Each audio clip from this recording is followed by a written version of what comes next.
Hugh, it's Josh van Cuylenburg, your brother and producer of the podcast, obviously. How are you, bro? Sorry I missed you. Just wanted to touch base and see what topics you and Ryan wanted to chat about for the Erin Deering episode, which is coming up next. So if you could just shoot back a note on that'd be sweet. Bro, thank you very much. Also, while I've got you, just wanted to try and get some thoughts from you on Ryan. What do you reckon about Ryan? I reckon he's a great guy. I reckon he's like doing a super cool job on the podcast. But what do you think? Just jot down a few thoughts, whatever comes to mind. Stream of consciousness, just blurt it out. Ryan Shelton, go. Cool. So shoot that back to me on the group chat. It's probably the best place. I know Ryan will see it, but probably easiest for me. Cool, bro. Catch you at the next family dinner with our parents. Okay, bro. It's Josh. Bye-bye. Your brother. To call back, press 2 to replay message. We're all imperfect, and on this podcast, I'll be chatting with a variety of interesting people who are willing to make themselves vulnerable by sharing their own struggles and imperfections. Then we'll discuss the invaluable takeaways we can all apply to our own imperfect lives. I'm Hugh van Cuylenburg from the Resilience Project. And I'm Ryan Shelton from my mum. And this is The Imperfects.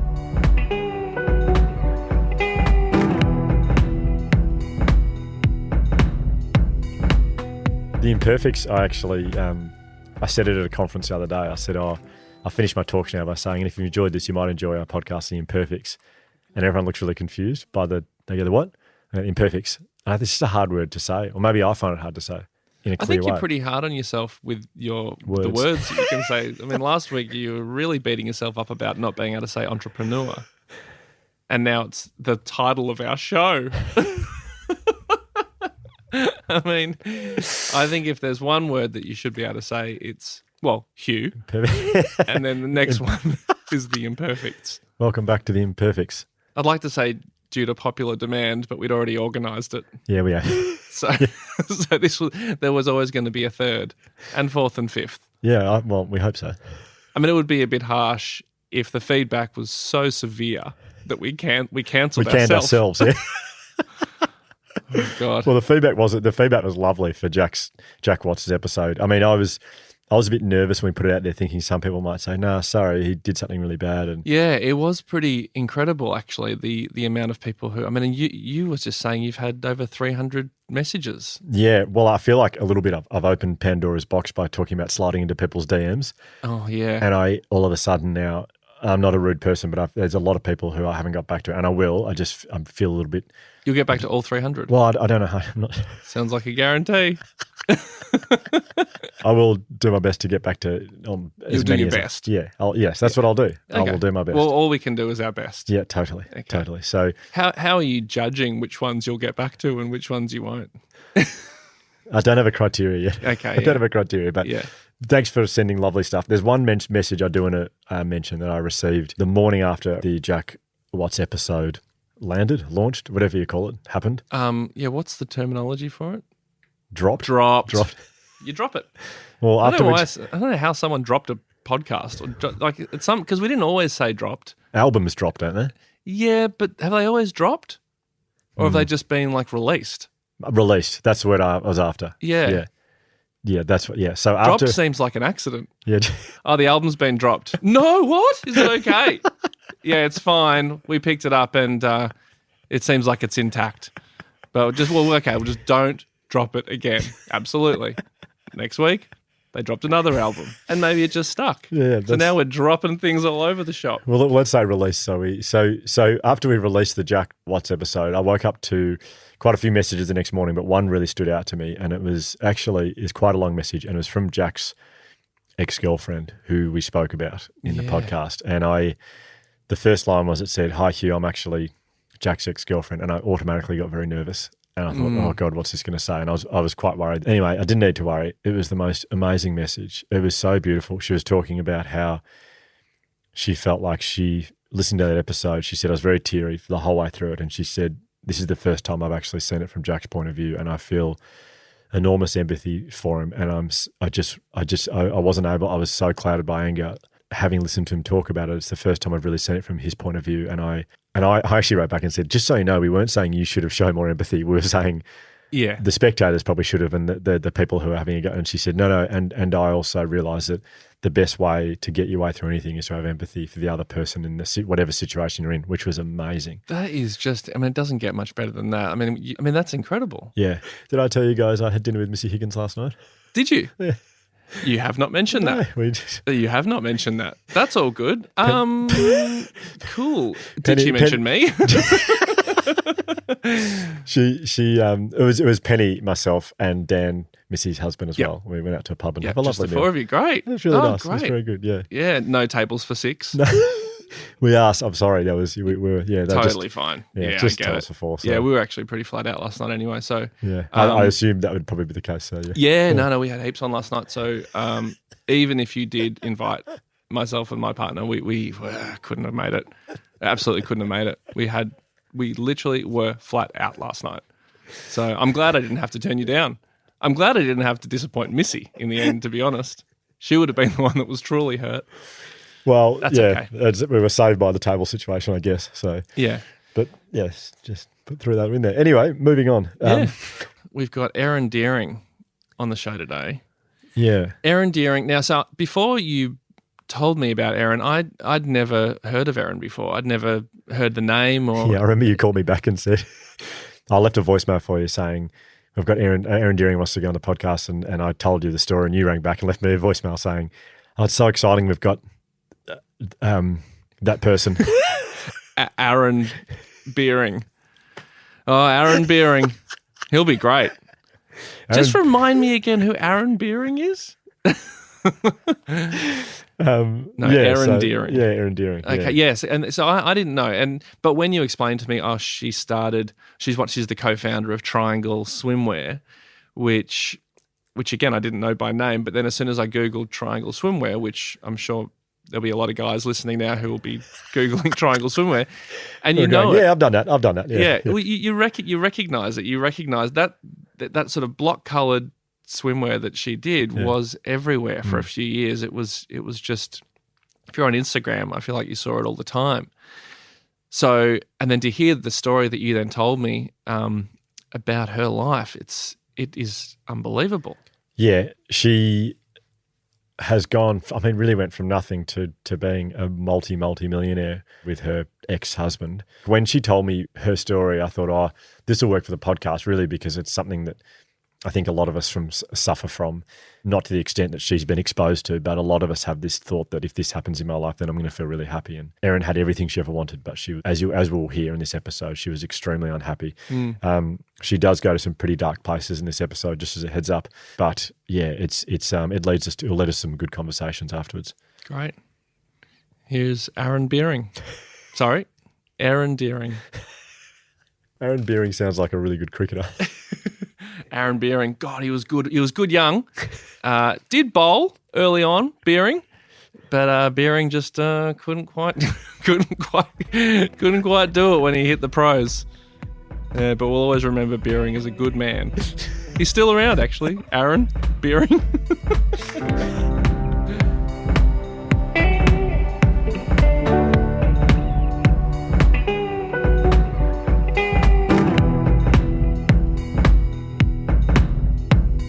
Erin Deering, thank you so much for joining us on our podcast. Oh, thank you very much. I'm very honoured. Now, the background to us is that I've known you from a former life. Yeah. It would have been about probably, I don't think I've seen you for a good nearly 10 years, I don't think it is. Be about that. My gosh, your life in the last 10 years has been extraordinary. Do you want to start maybe with, the reason I know is because you're obviously one of your former boyfriend.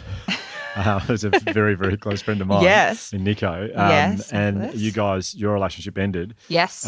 Soon after that, you met someone else. I did. That changed your life forever. Could you please tell us about your second date? Yeah. Oh, what happened on your God. second date with your... With my yes.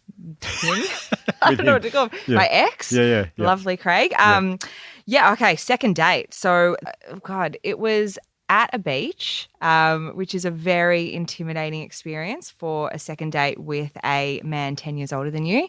He called me the morning of, very relaxed, like, hey, let's go to the beach today. And I was like, yeah, totally, that's fine. Amazing.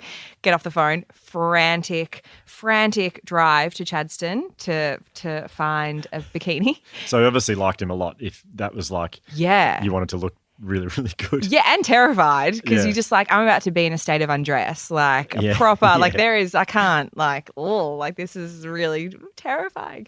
So I went to Chadstone.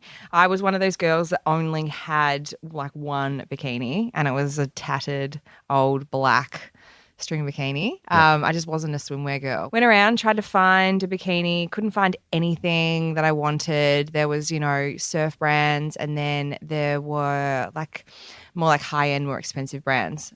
So ended up with one of the more expensive ones because clearly I wanted to make a good impression. Yeah. And then went down to the beach and trying to be all cool, like, oh, this old thing, like, whatever, don't really, like, doesn't really matter. And then, of course, instantly, as soon as Craig said, it's a nice bikini, like what, like, what is that? I told him the whole story and of just how I couldn't find anything. And Triangl was pretty much born that very day on the beach. He just said, that's amazing. That's Craig's brain. He's a real thinker in that way. Like, I was literally just happy to leave it at that. Like, yeah, it's weird. There's no bikinis. Like, next topic of discussion.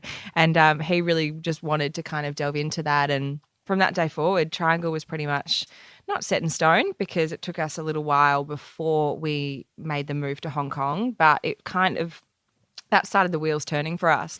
So with the Resilience Project, when I was sort of starting this, we actually had quite a similar timeline. We did. When we started both our businesses.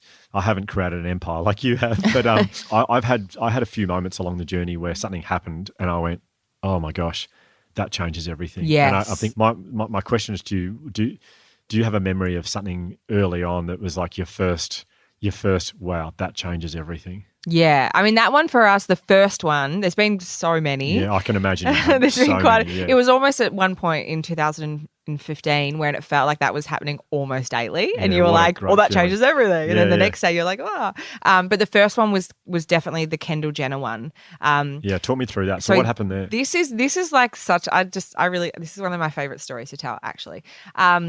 So when we were sort of on Instagram or in social media and we were trying to grow the brand, we were just trying to gift to influential people and anyone that we thought would like the product. So it all had to match up. We were very, very clear in the beginning about making sure we reached out to girls that would actually probably like the brand. So we just put Kendall Jenner at the very, very top of that list.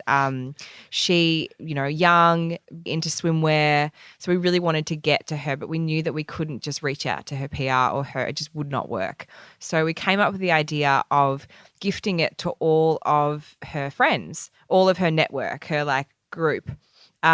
Hoping that she'd then feel left out and get in touch. We're like, long shot, but let's do it. And so we reached out to everyone. There's about 10 of them. That's like sending them direct messages on Instagram. Yeah, we just direct message them and say, hey, do you want a bikini? And quite a lot of them said yes. Two of them, interestingly enough, were Bella Hadid and Hailey Baldwin. Anyway, that was our sort of plan, and we did it, and we thought at the very least we were gifting to a good group of girls anyway. Because they were all in, LA and they were young and perfect. And I woke up one morning in Hong Kong and I had an email, and I'm one of those people that never keeps things, annoyingly. I wish I'd kept this email or taken a photo of it, but it was from Kendall. Hey guys, all my friends are wearing these bikinis. Can I get some? I'd love them. And I was like, are you joking? Like, did that work? That worked. Like,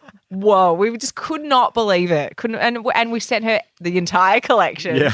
We're like, of course, that's so surprising to have heard from you. Wow. Sorry, who are you again? Yeah. That's so weird. No worries, Ken, here you go. Yeah.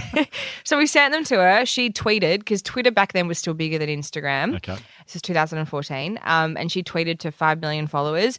And that was a moment when we how were many to like 5 million? 5 million. And then Triangl just kind of started to really that was our introduction to the States. Whether it had happened on its own timeline, maybe, but we cracked the States because of Kendall. Like that's, she got us in. That's amazing. So that was the first one, and that was sort of the really big turning point. But I still had this, irrational kind of fear of just one day people not liking the brand anymore. Right. Just like one day we just might stop selling. Like, because I couldn't. It's like my logical brain couldn't really understand why people were buying them still or wanting to buy them. It was this weird. So was that your feeling? Was it once Kendall, does this post, all of a sudden in your head you're like, we've made it. This is huge. This is huge. But part of you is feeling, or was it just at that point it's just sheer excitement? It was that point with sheer excitement because I think we had maybe like nothing to lose. Yeah. And then as we got sort of bigger and started doing better and things started getting really out of hand crazy. Like we were just selling bikinis like hotcakes. And do you mind me asking, you don't have to answer this, but how much money are we talking here? If you're at the height of it, what are we talking? Okay, so at the height of it, and there's one time that I remember very clearly. I don't know why. We were in London at the Edition Hotel in London, and I don't even know what we were there for, probably on the way to a photo shoot, or maybe we'd already relocated to Monaco. I can't quite remember why. But we were sitting on the bed and we would look at the sales every day, and we were just checking it. And I remember just saying to Craig, our sales daily during that 2015 period were like $200,000 a day of sales, US dollars, of bikinis. There's that many people that want bikinis in the world. I remember just that point of being like this, and part of me almost wanted to step away. So you're making $1 million a week. Yeah, at that point, that was only through our peak period which is over their summer. So it was sort of, I would say like Jan until August that year was 2015. That was it was insane. Like we would just joke about crazy things like, oh, we could buy that house in a week. Like it was just silly money for bikinis. And So what do you do when for a while you're earning $1 million a week? What do you do with that money? Like, do you mind me asking, what do you buy? Like, we didn't go and buy like diamonds and watches and cars. Or actually, we did buy a few cars. But it was more just, I think we were just really still working. So we were just kind of accumulating cash and having cash in the bank, and then just kind of, I don't know, maybe digesting it all for a bit, because neither of us had ever had money before. We didn't have, I guess generational wealth is different because you're brought up with this understanding of how to make it work for you. And Craig and I definitely didn't come from that. So we were just like, oh, well, it's great. Like this is, and you also, when that's happening, you don't think it's ever going to end. Yeah. So you don't really have that. We just didn't really, it was just so uncharted territory for us that we were just like, oh yeah, money, great, cool. Like we gave, like, that was actually lovely. We gave money to our families at Christmas in 2015. We came back and gave them, like, everyone an amount of money, which was a really lovely. That was lovely. That was actually really, really nice. Like, thanks so much. You guys helped us and whatever, and that felt really good. So if I was to, let's say when we last saw each other, which would have been 2000 and I don't even know now, I can't remember, but before Triangl started. Yes. Let's say I got a crystal ball out and said, hey, just so you know, what's coming up for you is you're going to marry a guy called Craig, former AFL footballer, and you guys are going to start a label together, and you're going to be making $1 million a week, and you're going to be living in Europe, and you're going to be hanging out with Kendall Jenner, these kind of people. Yeah. You would be saying to me, well, that's amazing, but you'd also be, in your head, would you be thinking, oh my God, I'll be so happy. Oh my God, that would have been, it was the dream. Yeah. It was literally. I mean, you can't even have that dream. That's too ambitious almost. It was every single box ticked and then some that happened to me. Like 100%. That entire journey of Triangl was more than I'd ever imagined for my life. Like far, far more. Because there was not one thing left. I had the successful business, I had the partner, I had the money, I had children. When I had my first when I was 30, I literally had everything there, but just my heart was not full. So my very blunt question to you is, were you happy? No. Okay. Not at all. I was the unhappiest I've ever been. The more Triangl got successful, the less happy I became. Really? Yeah. I was really, really low. Probably that 2015 was probably the start of how feeling really low, and it just got worse and worse and worse until Craig and I separated. And then that year was really bad. And then I only started to heal from it when I moved back September last year to Melbourne. Since Triangl, have you had time to reflect and try and work out why you think you were unhappy? I feel like I have moments like that every day where I understand it a little bit more. Craig and I weren't very good together in a lot of ways. It was quite a toxic relationship at times. I think he and I often brought out the worst in each other. It was just like, obviously we shared so much and we're still friends now. Like I really have a lot of love for him and vice versa. But there was something about our relationship that just, we just weren't connected, to be honest. And that was the thing that I think, I was feeling quite good when Triangl was smaller and I was working with people and talking to people daily. And I really lost connection with everybody. Like we were doing so well and doing things that no one else could relate to at Triangl. You call your parents and you're like, we sold, we did $250,000 of sales today.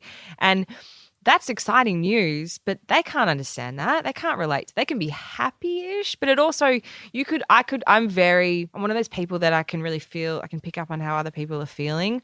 And during that time, it just really felt like, even though everyone was genuinely happy for us, I'm not saying that my family weren't and friends weren't, but you can feel that feeling of, I guess it's the lack of connection. But they don't know what to say to me. I don't really know how to talk to them anymore because Craig and I lived on our own in Hong Kong. We had no friends. I didn't have my family there. We lived very, very isolated lives. So I really just lost touch with I just didn't talk and connect to anybody. And the more I look back on it and think of what it was that was making me, I put a lot of it on Craig. I put a lot of my sadness on that relationship not working. And sure, Craig and I didn't connect very well either. And that, I think things could have been better if him and I had a better understanding of each other, but we really didn't. But we were so tightly bound together through the business. And through, we should be happy. Look at our lives that we never really, we tried to break up, I think, God, it would have been like 100 times in the time, it was just one of those relationships. It was never a team. We were never a team, even though we might have wanted to be. But I just didn't feel connection with anyone. And I went really inward. I really shut down who I was as a person. I think I felt a lot of shame about not being happy because I was so successful and I had children, or at that point it was just Oscar. So I had a beautiful son and I had a business making more money than I could ever imagine. I had my health. I had everything was there except really for connection with people. I did not have that. And I just wasn't able to step out from that. I wasn't able to ever, I tried to be grateful and I tried to, wake up every day and feel good. And I could not do it. I was so low during that time. Nothing filled me up. I used to honestly, near the end of it, or kind of maybe after, and I was so sleep deprived as well from Oscar. I used to dream of just not even being, I wouldn't say I was suicidal, but I really just wanted to close off. I wanted to stop, and I used to dream of just not existing anymore. And that was my only relaxed kind of feeling. It was really, yeah. Thanks for sharing that. I know that I went on for so long then. No. It's a beautiful answer. I'm feeling it still. Yeah, of course. No, it's a beautiful answer. I thank you for that. Yeah. And were you seeing a psychologist at the time? No, because. So what do you think it was? You would depression? Is that what you? Or? It was definitely, when I look back, I really think it could have been solved by having, more connection with people that really mattered, like having my family around me and having people who really know me to see me. I just felt so lost. I didn't feel like myself anymore, and I felt Like I felt like, oh, I've changed though now. So I have to be this new person. I'm now a mother. I'm a successful business owner. I'm a millionaire. It was all like, I'm this now.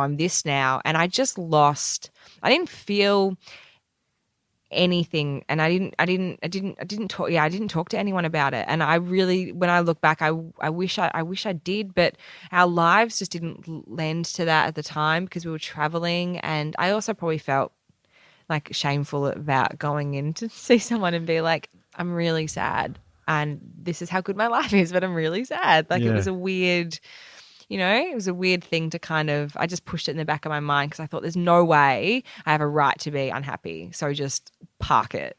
There's a thing called the if and then model of happiness, which is where a lot of people in Australia will say things like, if I buy this iPad, then I feel happy. Yeah. Or if I buy this car, then I feel happy. Or if I get this promotion, then I feel happy. But that doesn't work because in a year's time, there's a better iPad coming out. Or you pull up at the lights in your nice new car a year later and someone's got a nicer car and you think, actually, shit, if I had a car like that, then I'd feel happy. Does that resonate with you? God, I still feel that now. Yeah. Like that. And not in a way of I feel it, but it's my old patterns that are coming back. Like I don't feel it to the point where I need it. It doesn't drive me, but I still have those feelings. Back then, I was I've always been a shopper and into fashion, so that was something that I liked anyway. But that turned into a very, very dark sort of spiral. Like I was like a hamster in a wheel. I just kept buying things because I thought surely this makes me feel good because it used to and maybe it should. And lucky it was just clothes, so it wasn't anything too expensive that I was burning through. But I was just so numb. I was just wanting, that was my addiction during that time. I couldn't drink because it was just, I needed to take care of Oscar and I needed to function. And I just knew that alcohol wasn't sort of going to be, or drugs wasn't going to be something that I would do. It might have been different if I'd had more access to sort of anything like that, but I just didn't. But shopping was just one thing that I was able to justify because I liked fashion and we had the money and I could, Craig and I would have an argument and I would buy something. Or, I would wake up feeling really vulnerable about something and I would buy something. And so I was getting deliveries like 4 or 5 a day online. It was mainly online because that was, if I was in a store, I never had that need because I was probably in a better mood anyway because I was out. You're out. Yeah. But when I was at home, and we're at home so much, Craig's not very social. He likes, to kind of stay in and work and whatever. And that's just his personality type, but it's just not mine. So I felt so trapped, and that was my only thing where I could possibly feel good. But of course you don't. You might for a second, and then it comes and the package comes and you do for a second again. But that was, I was just opening things. Like I'm unpacking stuff now still that's coming because I have all my furniture coming and stuff from Monaco, and I can't even remember buying stuff. Like I'm unpacking shoes going, I don't remember that. And I know I would have been in that whole process of when I was just doing that to try and feel good. It was a real addiction and a real trying to fill a void in my life and trying to feel something. So do you have like a darkest kind of moment, a point where you're like, where you feel like from that point it started to turn around for you? Or is there a moment you look back and go, that was my low point upon reflection? I think it was pretty consistently low in Monaco. Like the whole time, I just felt really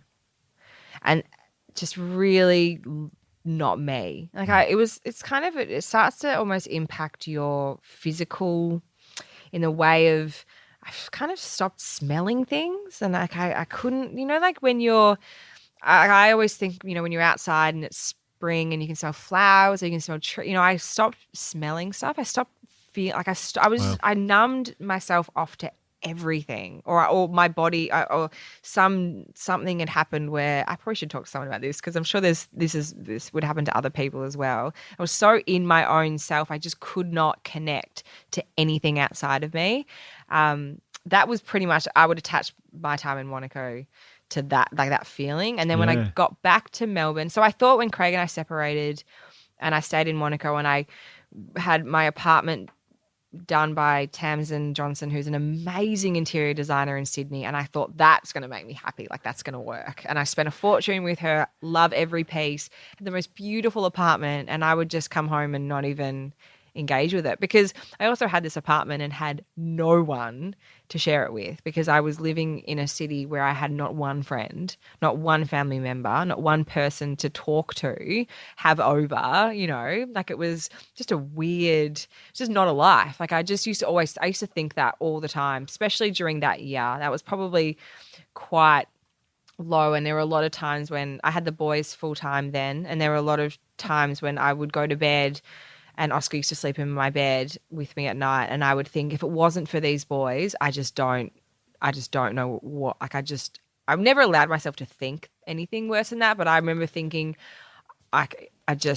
pretty hopeless. Yeah, very, very hopeless is the exact word. Hopeless. Too embarrassed to go back home, too scared to leave, I think, Craig in that scenario, because it was all that I kind of knew, and we were still sort of hanging out together a lot. And then the turning point for me was when Craig and I tried to reconcile in August last year. Very briefly, it was just not a terrible idea.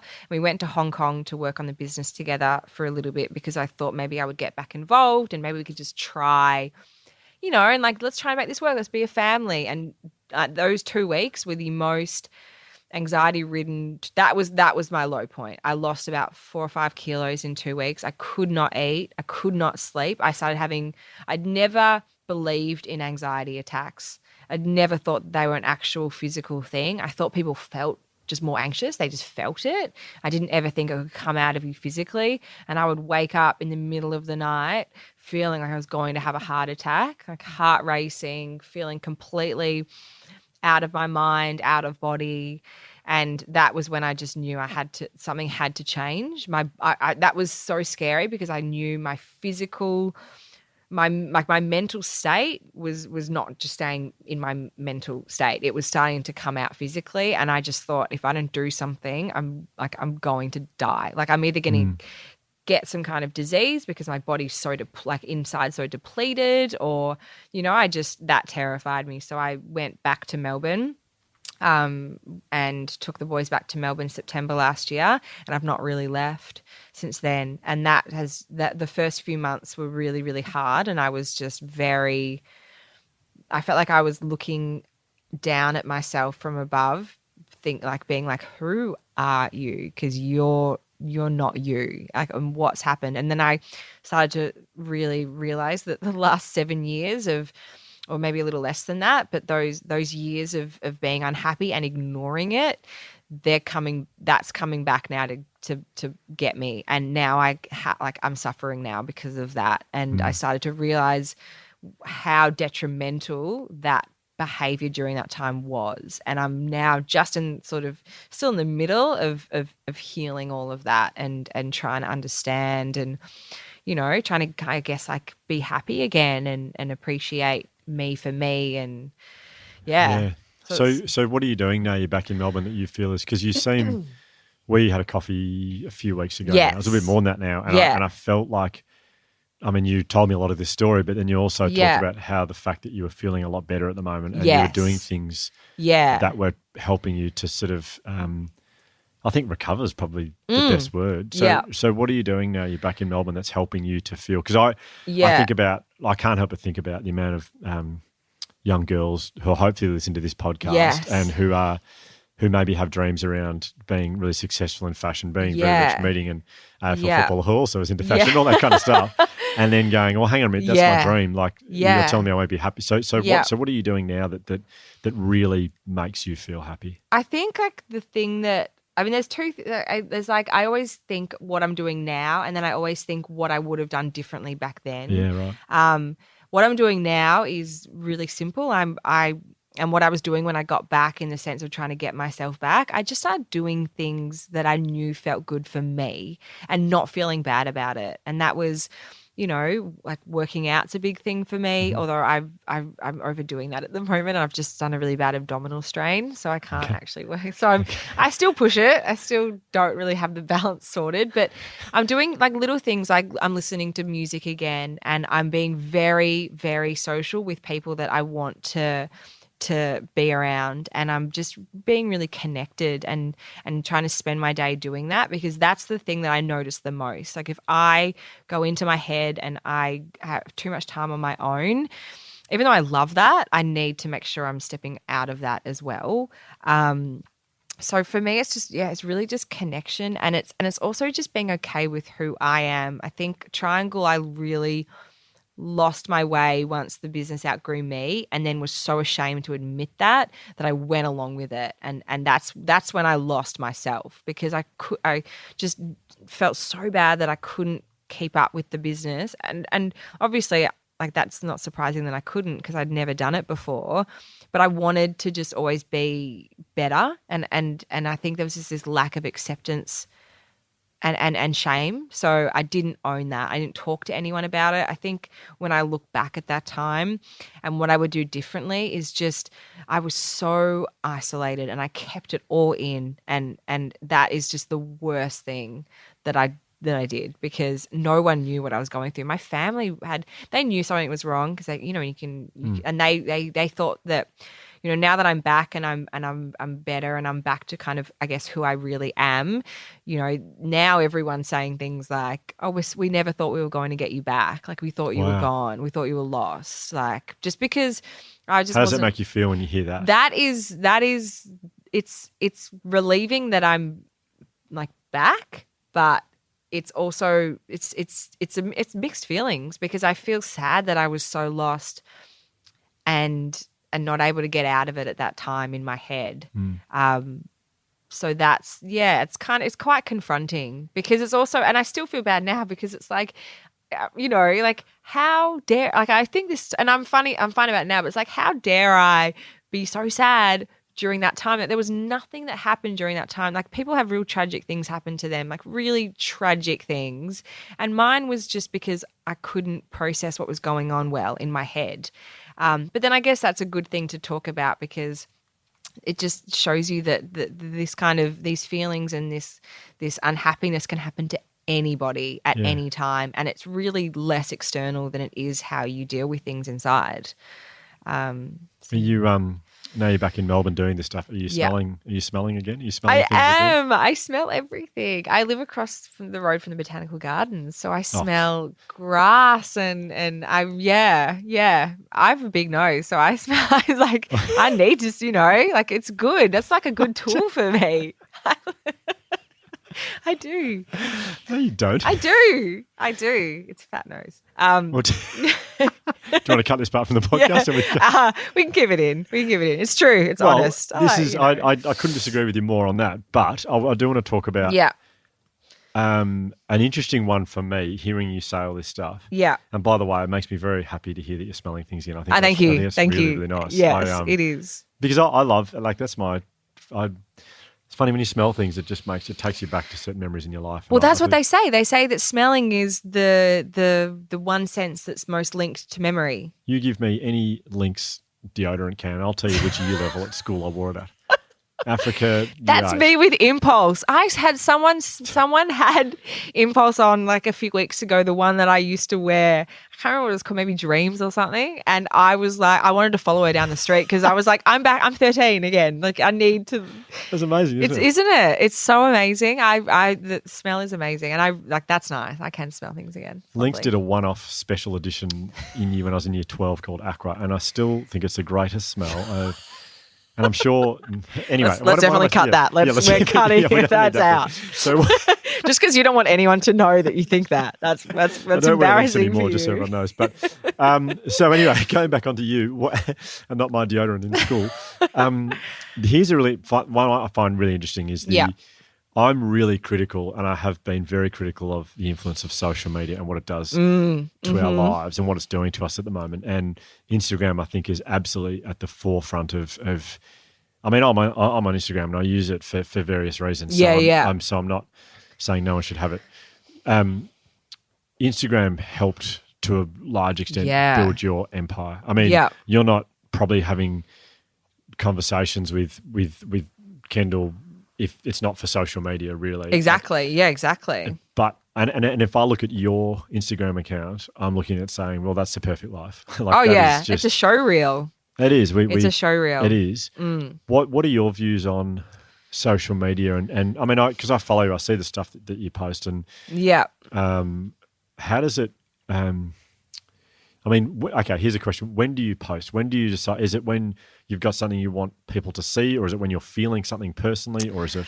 What I think happens, I'm a little random in how I do it. I think though, when I look back at the posts that I've done, if it's like if I'm posting for an event, like if I'm posting a photo from a wedding or something like of the boys, not the boys, but if I'm posting like if I look at my like page now, there's a few that are events and they're fine, they're separate. But a lot of the other ones will be if I post the boys, it's because I'm missing them, so I'm lacking connection.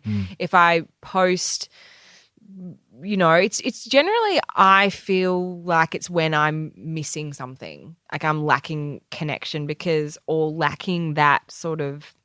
There's something, it's like filling a void, really. Yeah. Because if I'm out having an amazing time, I'm not posting. I'm not sitting on my phone. I'm not trying to put an Instagram up. I might take a photo and think like I'm going to capture this, but I'll deal with it later. Like I won't ever stop that moment, which I know that I do, and I think that's fine. I think with Instagram, obviously it's a show reel. I think there's some amazing accounts that are up there now trying to sort of show that's the way that it is. But definitely, I mean, it's all constructed. Like I don't really post in real time. And I'm on it way too much still, 100%. Like I embarrassingly look at that screen time thing and it's like way too much. Oh, it's so confronting, isn't it? It's really bad. You feel like that's just a very big waste of time. And yeah, it's really, I generally would post mainly when I'm feeling a void because otherwise it's just, that's, and I think that's the thing that most people, even though I know that, and I know that's what most people are doing as well, that are posting at that time for that reason, I still fall into the trap. Like my brain's not clever enough, or people's brains aren't clever enough to look at a photo of a beautiful girl and know that it took 100 shots to get that. They're just computing that she's so beautiful, I want to look like her. I even look at photos that I took of myself and I think, oh my God, she's kind of pretty. I'm not that pretty. And that's a photo of me. Like, because I've taken one that's in good lighting and a good angle on a good day. And I'm looking at that and feeling like I'm not as good as her. And that's me. Like, that's how crazy our brains are with social media. I think that's a really weird, like I try not even to look through my camera roll at photos of me that I took on days when I feel good, because when I feel shit, I don't want to see that I was looking good that day, because that's a reminder that I'm not. Right. Yeah, well, Is that's that weird? interesting. I wonder if other people think that, or is that just me being weird? Well, I was on a plane the other day and there was no Wi-Fi from where was I flying? Darwin to Melbourne. There was no Wi-Fi. Yeah. And I'd planned to purchase and watch the footy, but I couldn't. So I found myself looking through my photos, and I actually did the opposite thing to me. Like I was looking at photos going, oh, my hair looked good there. Yeah. Or like it was in the summer, I was doing athletics like flat out. And I was like, oh, go me, I was fit there. And I made me feel really good about myself. That's really interesting that I was like, I can look like that again one day soon. Yeah. Next summer, I'm going to be that fit again. Yeah. Like it sort of did a bit of a different thing to me. Yeah. Oh, well, there you go. Maybe that shows mentally I'm like in a, I wonder, that's so interesting. Yeah. I find that really, I wonder what the psychology behind, I mean, it's all linked, like the way, like it's just that instant thought too. Like it might be, I might look at it, but then maybe another day I'll look at the photos and think that and be like, oh, depending I'm what great, headspace go me. Yeah. Yeah. What, because one of my fears is that young girls, I mean, the rates of anxiety right now amongst, there's an organisation called Resilient Youth who have surveyed 320,000 kids in Australia in the last 2 years, and they say now that 40% of secondary school kids in Australia have a mental illness. Wow. And that's a big increase from what we've seen for the last few years. And so I have been looking at that a bit and trying to work out why. And I think social media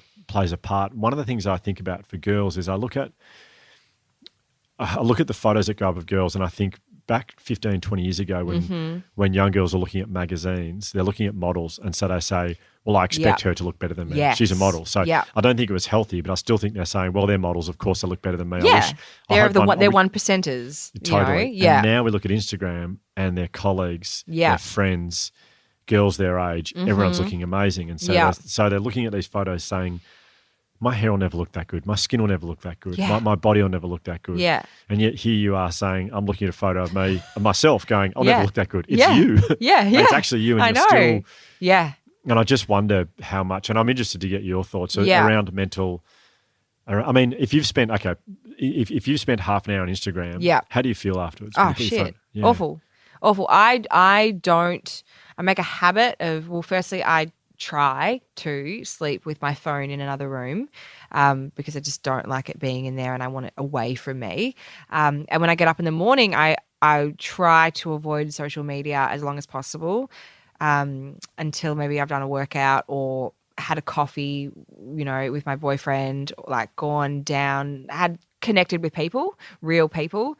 Because if I get on social media and start scrolling, I will be in a bad mood. I know enough times that's happened. I did it this week. I woke up one morning, I think it was on Tuesday or Wednesday, and I scrolled first. I just did it.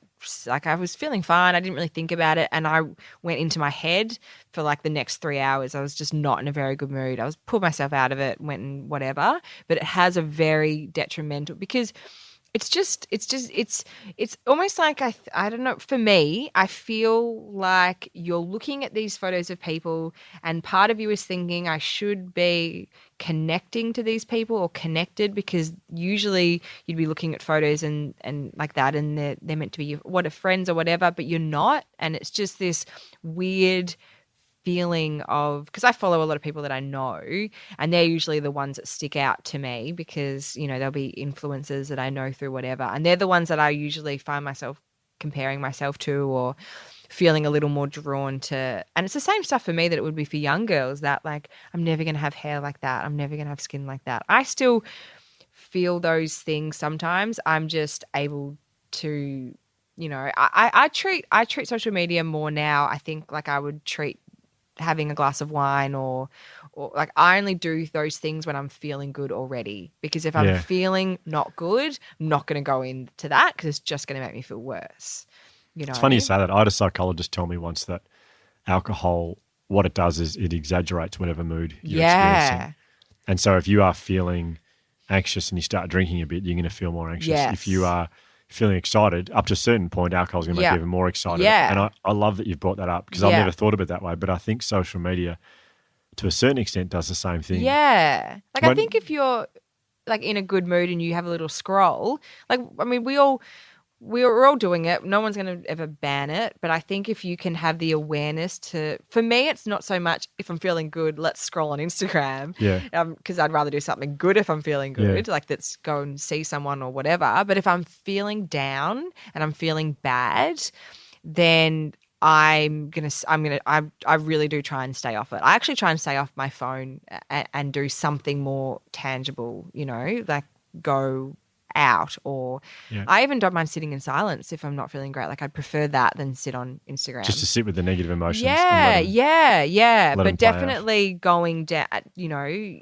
because when I go on there, I start to, if I'm in a bad mood anyway, I get judgy and like, and I'll look at it again and I'm like, she's too skinny, or like that's not, I don't think that. Like, I'm not, because I'm not coming from a place of feeling good and love. So I'm judging people because I'm projecting my own bad feelings. I think that's also why there's just so much hate on Instagram, because these people are projecting how they feel and they're taking it out, I totally agree. Yeah. Have you, just going back a bit, have you, I'm interested to know about, you talk about connection being really powerful for you and for your well-being, being connected to people. Have you shared the stuff we're talking about right now about what you're going through with Triangl? Have you sat your family down and talked to them about this stuff? Not really. I've never really had those conversations. Yeah. No. I mean, they're hard ones to bring up. They are. And I'm not, I feel a bit awkward in those scenarios, like I will, if I'm out to dinner with my family or I'm at a family thing, I will command conversation. I just do. I literally go away from family events and I'm like, it was just me this way. It's so bad. Like I just I have so much. I think because I didn't talk maybe for such a long time in my relationship with Craig and Triangl because we were so isolated. I feel like I have 7 years of I just don't shut up anymore. But I haven't sat them down and really had that conversation. It's very similar. I mean, I suffered from disordered eating for quite a few years prior to Triangl and kind of through the early years of that. And I've never sat my family down through that to kind of go through that with them. In fact, the mum and I had a brief sort of moment because I was telling her about a story about somebody else and how, because I was bulimic, and how you want to protect that illness so much because you're in control, and that you don't want to get rid of that control because that's the only thing in your life that gives you that control, and you want to protect it. So when mum and dad tried to bring it up with me like once, I just shut it down. Like I went. How old are you when they tried to do that? I would have been like 25, I reckon, maybe 24, 25. Okay. And I was so aggressive in like, do not bring this up ever again. I'm fine. Like I made it very clear that I will pick this over you. So don't bring it up again. And I was telling my mum another story about somebody else. And, mum started crying when I was telling that because it brought up for her, and that was a nice moment. But I probably need to sit my family down and have the discussion about that and about Triangl because. Well, so what was nice about that moment? Oh, it's the connection, and it's the feeling as well that you let go. Like in that moment, I let go of, I guess, the kind of that attachment that I had, and probably for mum, it was letting go of. She would have felt bad because they brought it up once, and she would have known that I was still sick after that and not brought it up again for fear of, losing you. Yeah. So for her as well, it was letting go of that, and that was it was after because we do yin yoga, which is I don't know if anyone's done that, but it's you just do these long stretches and you hold them for a while, and you always cry. It always releases a lot of emotions. Really? Yeah, it's really emotional. Like I sob every time I do it. I can't do it that much anymore. Everyone in the room crying? A lot of people do. Really? Yeah, it's really weird. You think you're just doing this stretchy, calm yoga, and all these past emotions come up and you feel things, and it's kind of weird, but good. Yeah. So it was after that. So it was a really beautiful moment actually. So I probably should have those conversations with them again because I think it'd be good for me too. I think the more I acknowledge what happened and I'm honest about it, the more, I'm going to get over it quicker and maybe like I'm going to start to understand it because I'm still only just there. Even when talking to you now, I still feel like I probably need to understand more of what was going on during that time because I feel very passionate about, with young girls and even looking, my son Oscar, he's 4 and he's very anxious. He's he's got a lot of anxiety, and I look at him and think, I just want to understand what I went through and what I still probably go through a bit and how to really manage that and be on top of that and then teach him that and teach girls that. Like that's what I really, because you just don't, for it to happen to me when I was doing so well,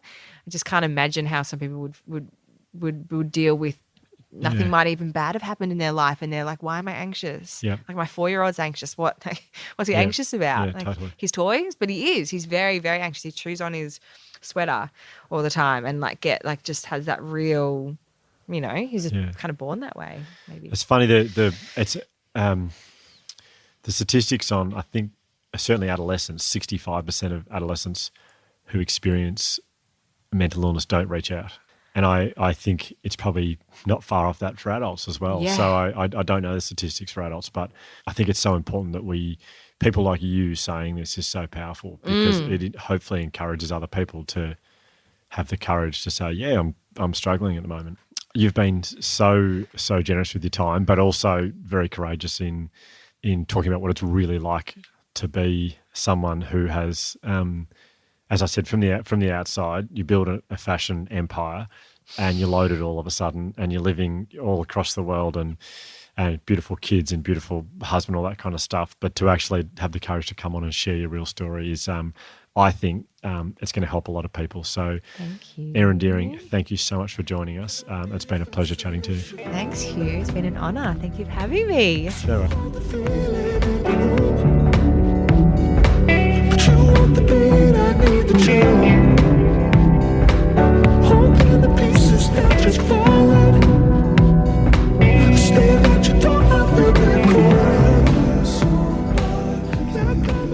That is just the most unbelievable story.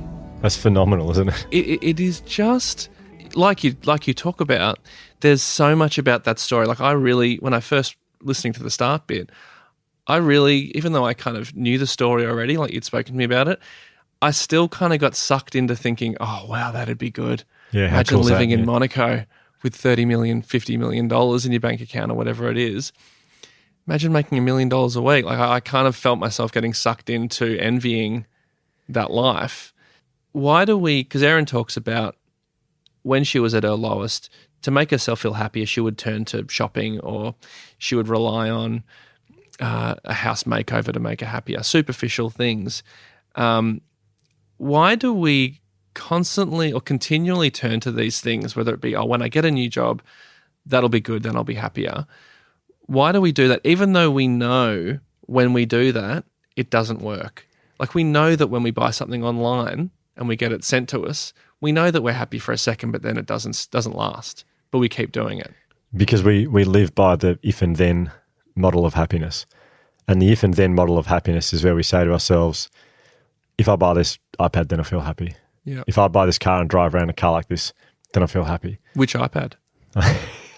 Like if Not it's, the one I got. because if it's just a 32 gigabyte, then I can understand you'd be low on storage. But if you got a 128 or like the 256, then now we're talking. The one with the pencil in it that you pull out and do stuff with. So yeah, so even that's not going to make you happy. You're going to have to convince me on that one because the pencil's great. Yeah. If but so many of us do live like that. Like so many of us think that, like, or even bigger things. Like if I buy this house, then I feel happy. If we live in a house like this, then we'll feel happy. Yeah. But then there's smaller things. Like it's September in Melbourne, so people say if my team wins this final, then we'll feel happy. You can't pin you cannot pin your happiness to those things because, well, it just doesn't work. I mean, you as you just said, you buy a new iPad, even if it's got the pencil in it. A little while later, you start. There's a new iPad coming out. It's gonna be better, and you think I need to buy that. That's what makes me feel happy. Yeah. Or someone drives past in a nicer car, and you've had your new car for 6 months, and you think, oh no, actually, if I drove a car like that, then I'd feel happy. Visit a friend in a nicer house, nicer suburb. My gosh, imagine we live in a house like this. Then we'd feel really happy. We're just never satisfied. We have. But why do we keep doing it? Why because don't we we're just learn? we're the negativity bias says that in countries like Australia, we're so easily seduced by a negative. We look at the negatives, and that for us in Australia is looking at the stuff that we don't have, the stuff that we wish we had. Our brains are hardwired to pay attention to the negatives. So, Yeah. but happiness comes from gratitude, and Erin touched on that a bit. Gratitude is when you pay attention to what you already have. Yeah. We have got so much here in countries like Australia, but we miss the things we have all the time because we're too busy worrying about the stuff that we don't have. Yeah. And Erin acknowledges, she says, I know I should be really happy for the things I've got, but she was just unable to do it. Yeah. If you want to be good at something in life, you've got to practice it. And gratitude is no different. So if you want to be good at something, you've got to practice gratitude. And I know I talk about this a lot at the Resilience Project, but it's because it's such a simple, easy win for us. The way you practice gratitude is you write down 3 things every day that went well for you. Right. You don't write down 3 things you're grateful for because that gets boring. You repeat yourself. And you don't write down 3 unbelievable things that happened today. What are 3 things that went well for me today? So is it because when we just coming back to the buying things again, because I feel like that's something that a lot of people would do. And I feel like more and more, it's so easy now to buy something online. Like Erin talked about it, she was getting 4 or 5 things a day. And I know what that's like. I feel like I'm hyper aware to this, having seen you speak. I've read a bunch about this. And what I do, like what goes through my head, I think when I buy something, I'll be feeling a bit down, or I'll be bored, or I'll be feeling like, oh, I haven't got enough done today, and I feel guilty about that. And so I'll just start jumping. I'll jump on the internet and I go, oh, that's cool, on Instagram, and then actually that looks like a really good backpack. I know I've got a backpack that's really good, but it doesn't have that pocket, and that pocket would actually be really happy. And so I start imagining the how my life will be improved, like how my lifestyle will be improved if I have that particular thing. And like the other day, I bought puffer pants. Like I literally bought puffer pants, like a puffy jacket but pants. Did you actually? I actually did. And I made that decision. Why are you wearing them now? They haven't arrived. Oh, okay. They haven't arrived. Spring's hit. It's the worst time of the year to buy these pants. I didn't know there was such thing. Either. Do they come in shorts? It seems like it's a bit of a contradiction. Puffer shorts. Warm quadriceps. But I remember like at the time I was just like, I'm just a bit bored, or I felt a bit down, or you felt like purchasing it would make you feel happy. Yeah, and I imagine that'll be really cool walking around in those. And I just know that when I get them, Josh, our producer, is holding them up. They're not those ones, but they're like that. Mine are a bit cooler than that. Just so the listeners know, he's not holding up actual puffer pants. No, he's on your Googled them, phone. but he doesn't have a stash Yeah. just under his desk. Yeah. Anyway, I just know that when I get them now, I'm almost like annoyed that they're arriving now. Like I'm always like, oh God, I know I'm not going to wear them. I know it. Can I have them? You can have them. Like I just know that I'll maybe wear them once, and but so I won't learn. I'm not learning from that. But I'm here. I'm talking to you all the time. I'm reading about this. Doesn't get anyone more interested than me right now about this. But I'm still subject to making the same mistakes. Well, we all are victims of advertising. So I read the other day that the average person will receive, and this blew my mind completely, but the average person will receive 5,000 advertising impressions a day. So we effectively see 5,000 ads a day, whether it's driving down the street, things on the side of the road, listening to radio, TV, on our phone, social media, whatever it is, 5,000 a day. And what advertising is trying to do, and you know more than this than me because I know you studied it, but the job of advertising is to say that if you get this, you'll feel happier, or your life will be better once you get this. So we're getting 5,000 reminders a day that our life could be better, or that, or 5,000 messages a day saying you'll be happier if you do this. That's not good for us. But it's just so unhealthy. There was a community, and I can't remember if it was in, I think it was Denmark, who actually banned advertising for, I think it was 2 months. They did a 2-month experiment. No, you couldn't. There's no advertising anywhere. And they measured people's well-being off the back of it. And it was amazing what happened to people. Like when you're not constantly told your life could be better. Your life could be better if you did this, if you did that. So it's not our fault that we live by the if and then model of happiness. We're bombarded with messages that if this happens, then you'll feel happier. So I feel like a big part of this like folds into Instagram and social media where, yes, advertising, I'm getting 5,000 advertising impressions a day, but I feel like that's now bled into the messages we're getting from people we know and the people that we're, working with, where they're not selling anything. They're not selling a product, but in some ways they kind of are selling a better life. Like the way that they put photos on Instagram and the way that we compare ourselves to other people. And I think it's called compare and despair. I think that's the kind of slang for it. But when you look at, and I suppose quite relevant to what Erin spoke about, like with her eating disorder. And, I think about kids these days and what they look at and the messaging to them constantly that you'll never look this good. Back when my sister was growing up, and I've spoken before about my sister's battles with an eating disorder, but when my sister was growing up, she would look at pictures in magazines. And in magazines, you expect, as a girl, you're probably expecting they're models in the magazines. So you probably expect that they're going to look better than you. So there's that expectation. Nowadays, it's not just girls in magazines who are models, it's your friends, it's the people you go to school with who are curating the best possible photos of themselves. So you are constantly thinking, everyone looks better than me. And I think that's very damaging to the self-esteem everyone really. Like for young girls, it's what they look like, but for other people, it could be things, like those people look more popular than me. Those people do much more fun things than I do, or whatever it is. We sit on Instagram and we compare ourselves to other people's lives, and we're never going to come up well against that, Yeah, because someone's life is always going to look the way that people are projecting their lives now. It always looks better than it is. Totally. And I mean, it was a couple of years ago when I got really sucked into that, and it really affected me, where I would flick through Instagram and I'd see other comedians I know or actors or whatever, and they've got a show on the BBC, or they've got this, they're on Conan or something like that, and I can't feel happy for them. Or the first thing I think is like, well, how did they get that? Why haven't I got that? And then I immediately think that they're doing really well, and I'm not. And that was, and when I thought about it kind of intellectually, I was like, yeah, but that can't be the case, because I know that they must have struggles, but they've got the one thing that I really want. And I know that if I could get that, if I could get a show on the BBC or something like that, then my life's work will be done and I'll feel happy. Now, it took me a while to realize this, but now I know that that's not going to change anything. No. How well someone else is doing. Yeah. Yeah. Impact on, and should have no impact on you at all. Yeah. I mean, you told me to read Andre Agassi's book, The Open, the biography. And if you haven't read that, that book is just incredible. I mean, his story. It's sold 8 times more copies than any other sports biography in the history of sports biographies. Yeah. And I think it's because it's not really about sport. It's more about being okay with your insecurities. Yeah. And your shortcomings in life. Absolutely.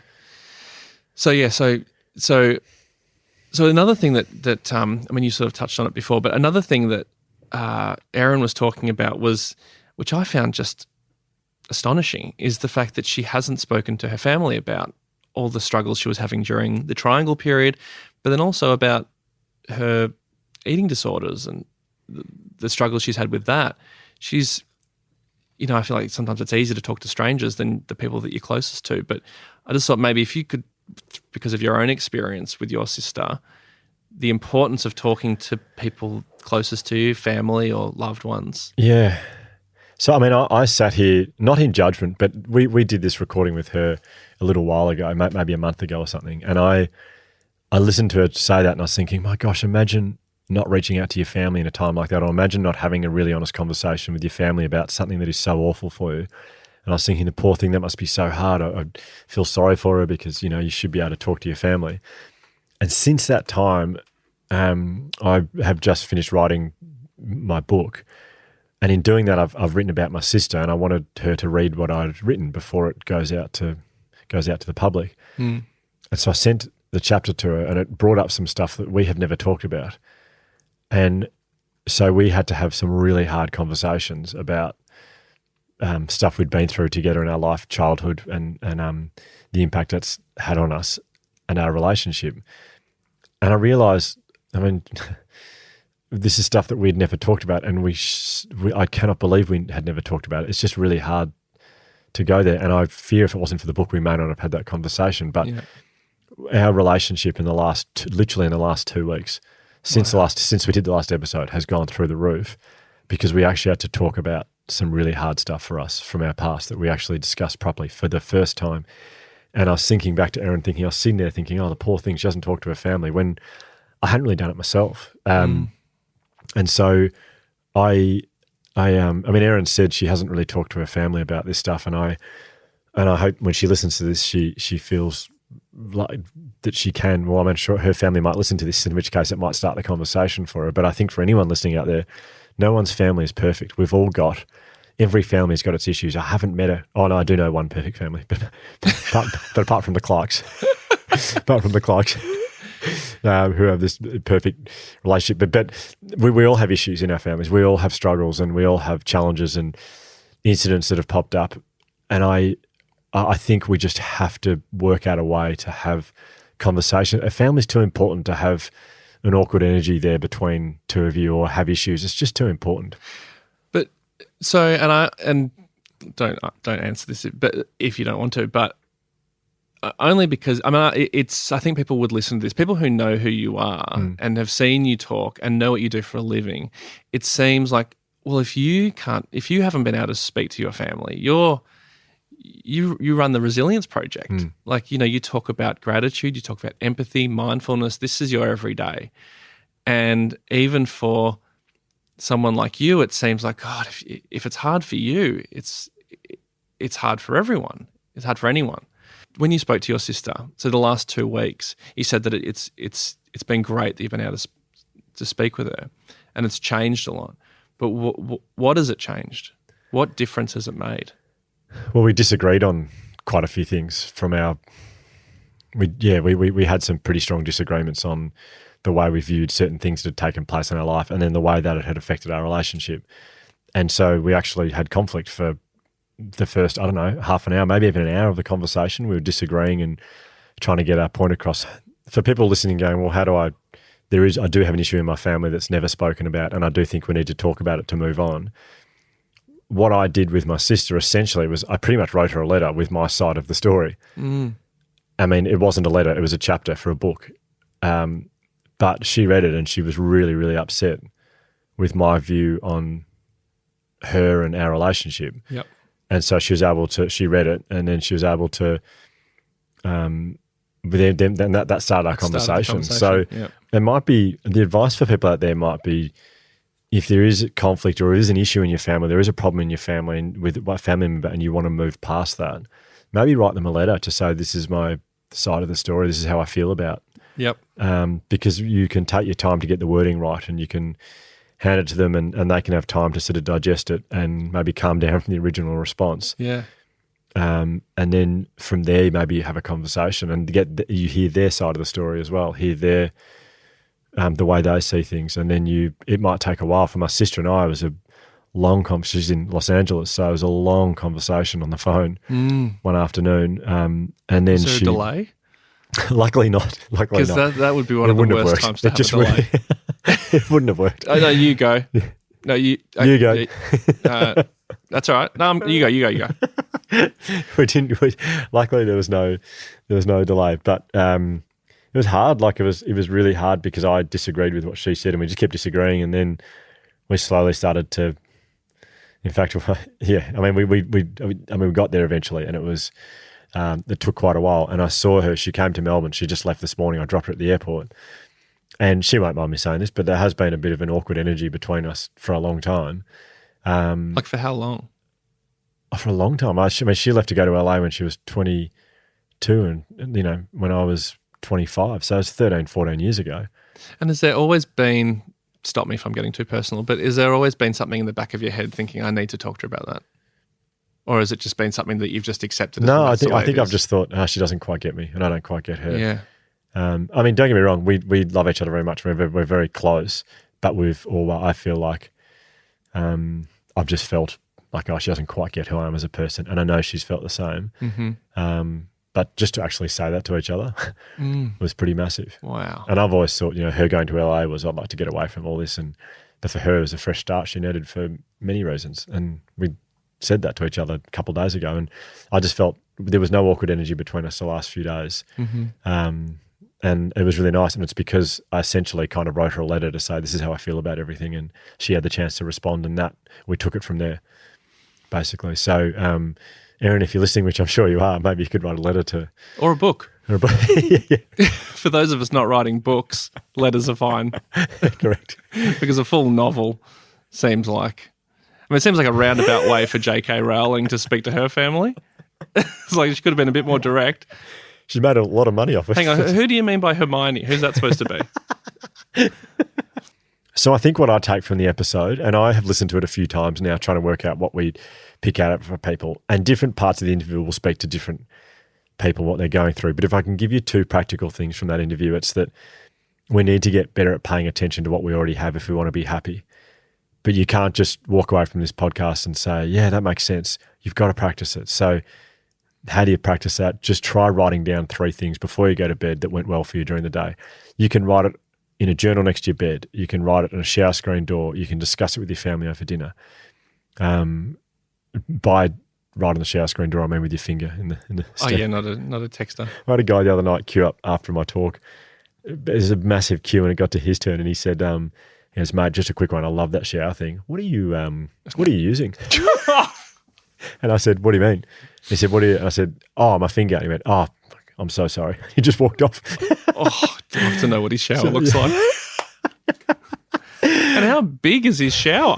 How long has he been doing that for? I've run out of space, mate. Yeah, no, God, you would not believe the amount of showers I've had installed in my house. I've got a huge extension put on the side, 15 showers. Screens are massive. Luckily, I don't think he'd started yet. He was thinking, how on earth am I going to do that? But anyway. Okay, try. And the second takeaway from this episode, I think quite that I if we had done this episode 2 weeks ago, I wouldn't have had this bit of advice. But I think it's, if there's some kind of unspoken issue in your family that you feel like you need to get off your chest and needs to be talked about, try writing a letter to that person to say, hey, just something I've been thinking about for a while. I'd love you to have a read of this. This is my point of view of something that's happened. I'd love to hear your thoughts on it. Maybe they write a letter back, or maybe you can then have a conversation. But I think our families are just too important. They're too special. They're too to sit with awkward energy like my sister and I did for quite a long time. So either write a book or and send him a chapter, or you can write him a letter. Well, because people do carry around those grudges and those weird energies for their whole life. Well, that's great. So when does the book come out, Hugh? The 17th of November in all good bookstores, and probably bad ones as well. I don't know. This has been the biggest plug for that book. I mean, I did not expect, just for those of you listening, I was not expecting a book plug. This has been, I mean... Penguin Random House will be very happy with me for this one. It better be bloody good, because you've absolutely railroaded this podcast. Well, thanks, Hugh. And next time we have Georgie Gardner from the Today Show. Yeah, Today Show host, who's been a wonderful support of mine. So I'm very happy that we get the chance to chat to her about her life. Well, thanks for another great conversation with Erin, and thanks to Erin for being so courageous and willing to tell her story. I wonder if she wants to sponsor the podcast or something. She could. A donation. That would be great. That would be. I'm just imagining how happy I'll be when I've got all that money. That would be good. Oh, the bikinis. Jeez. We'll do our next episode. If there's one thing I've learned in this podcast is like, God, it'd be good when I make some money. That will solve things. That'll be great. Please join us for Georgie Gardner's episode in a couple of weeks' time. Bye. Bye-bye. Can I be a fascination moment? 'Cause you hold the feeling in Hugh, it's your mum. How are you, darling? Good. I just wanted to ring and say how much I'm loving the podcast. It is fantastic what you boys are doing. And I got to say, I mean, of course, you're my son. I love you. But Ryan is fantastic. He is, wow. Isn't he great? I mean, where's he been hiding? I just wanted to ring and tell you that. But seriously, darling, fantastic work on the podcast. And please send my best to Ryan, because I mean, he's really blown me away. He's really... he's great. I don't know why I'm getting emotional, but thank you, darling, for a great podcast. Bye-bye. It's your mum. To call back, press 2-2. To replay message, press 1. If this episode has triggered anything for you around mental health, we strongly recommend Lifeline on 131114. The Imperfects is brought to you by the Resilience Project. Produced by Ryan Shelton, Hugh and Josh van Cuylenburg. A very, very special thank you also to No Mono for generously allowing us to use Keep On as the theme song for this podcast.